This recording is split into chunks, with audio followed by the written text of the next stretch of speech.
We have commentators laughing at this. Washington has done that incredibly well so far. Reese missed the first one, still with it blocked. They realized that they were laughing and then quickly stopped themselves like, oh, I can't laugh. I'm live right now.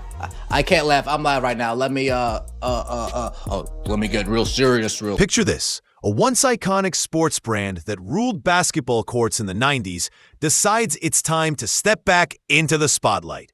They've been silent for years, their glory days reduced to nostalgia. Then a plan emerges. Pick a bold young star to carry the brand into a new era.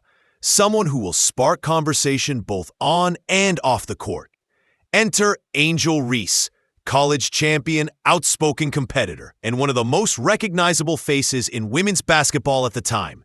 She had the confidence, the edge, and the social media following. In Reebok's eyes, she was more than just a player. She was the future. The company didn't just sign her, they made her the face of their basketball revival. They announced the 2026 signature shoe before she'd even established herself as a WNBA force. The expectation? That she'd become a cultural, and it all started with one high-risk decision that looked brilliant in the boardroom, but came with a flaw no one wanted to face. For years, Reebok's basketball division sat in the shadows. You remembered mostly for the Iverson answer line and Shaquille O'Neal's dominance in the paint. The 2000s passed, competition grew, and the brand faded from the court. But then came a decision to re-enter the game in a big way. Not by slowly testing the waters, but by diving in head first with a new star.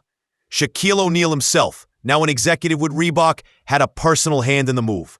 He believed... Like, she is so bad that when Caitlin Clark and her were supposed to face off against each other the other week, the ticket sales went down from $100 to like $5 because Caitlin Clark got injured. She had a quad injury, so she wasn't playing. So guess what? No one wanted to go watch. And if you don't know Caitlin Clark, she's pretty much the GOAT of the WNBA and is the reason why people are watching.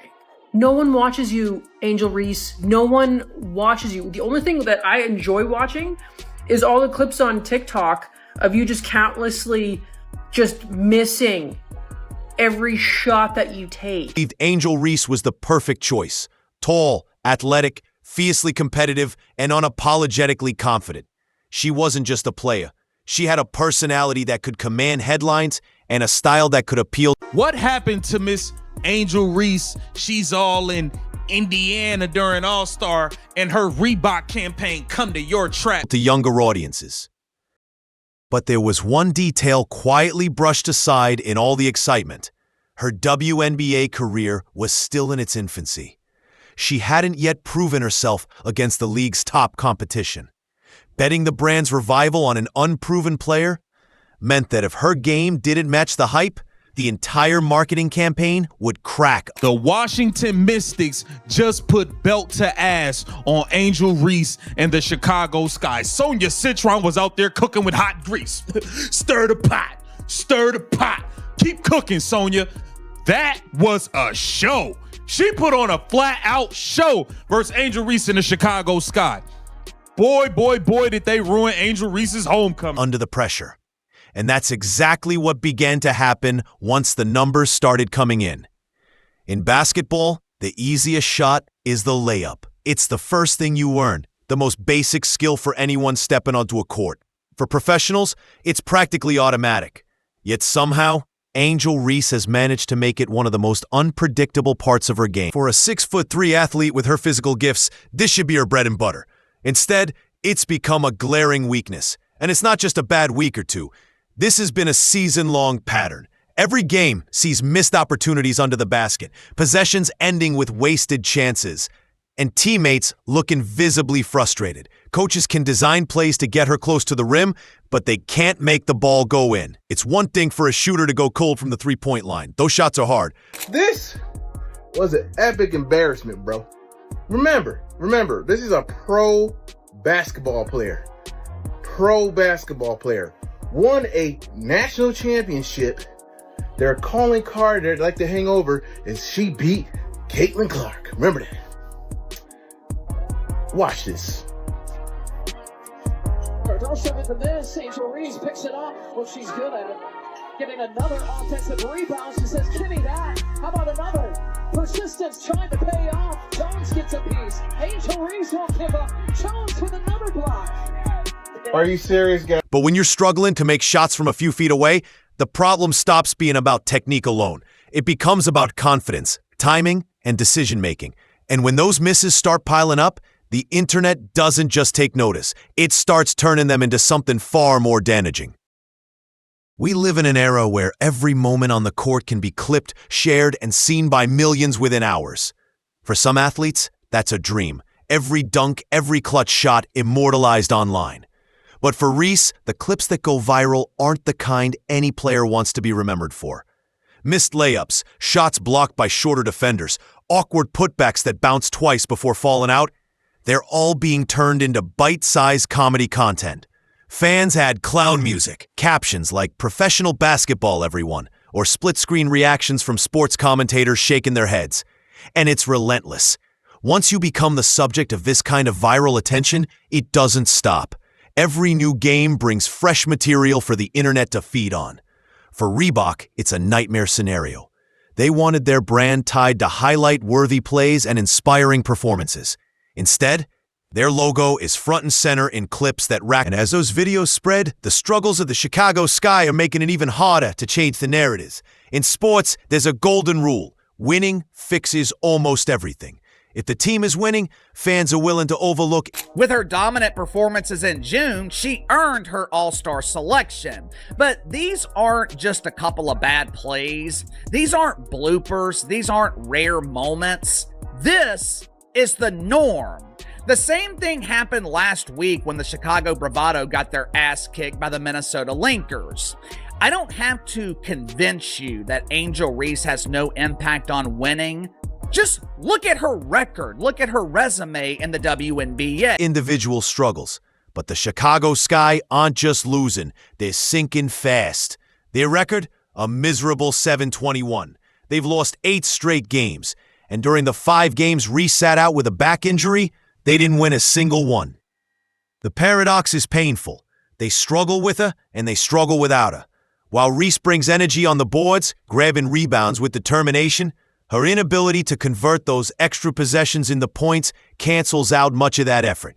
You can't win games on hustle alone, especially when the more the team loses, the more every weakness is magnified. And when the player at the center of your marketing campaign is in the middle of that losing streak, the brand association turns toxic fast.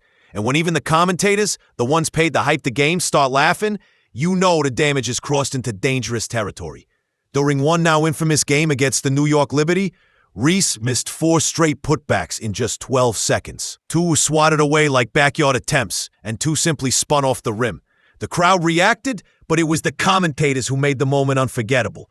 You could hear the disbelief in their voices, followed by a quick stifled laugh.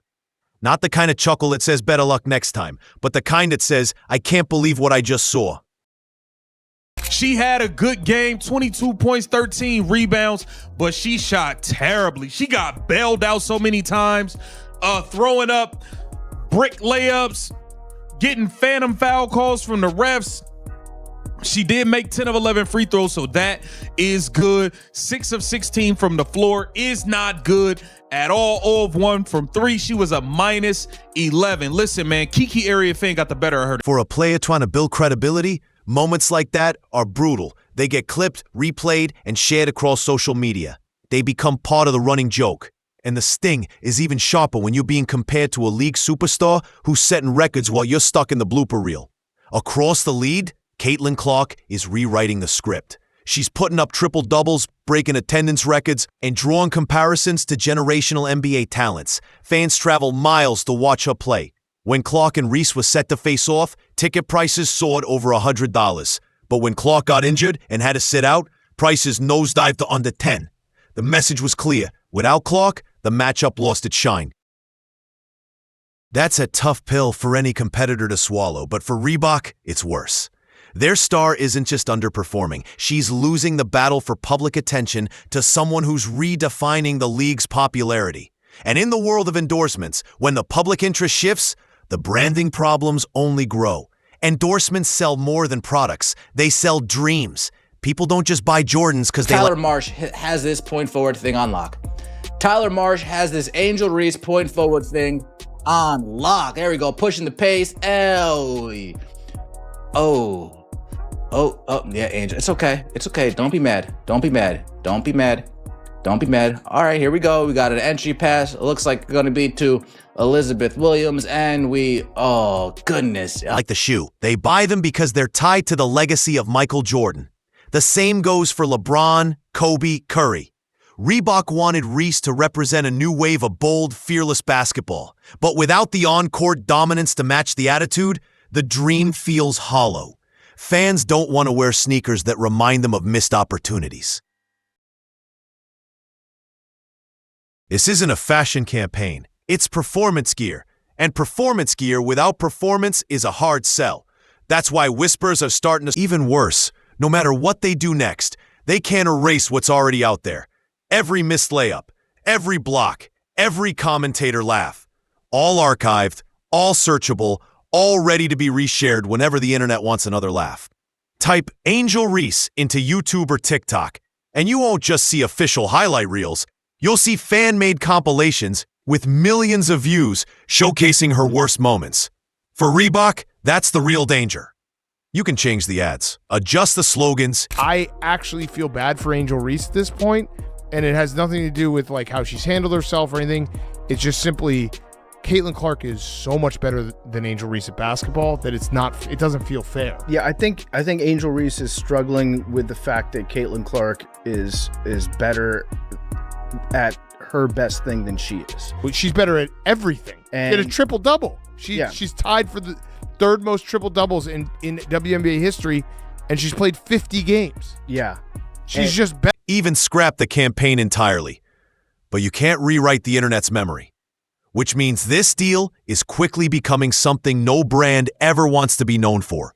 A cautionary tale. When Reebok signed Angel Reese, they believed they were making a bold, calculated play to return to basketball relevance. But boldness without performance is just risk. Reese trends online, yes, but so do scandals, accidents, and viral fails, and those don't sell sneakers. Fans want to believe in the greatness of the athletes they support. Without that belief, there's no emotional connection to the product. If nothing changes before 2026, the signature shoe that was supposed to be a celebration could instead become the most infamous release in WNBA history. Fucking signing her, Angel Reese. If you don't know who she is, she's the queen of like fish out of water going after a rebound that she shot herself and can get in the net ever. She reminds me of a 3-year-old shooting on those little kids' nets and throwing the ball and just completely missing the mark. And the question that will hang over this deal forever is simple. Could it have been avoided, or was this downfall inevitable from the start?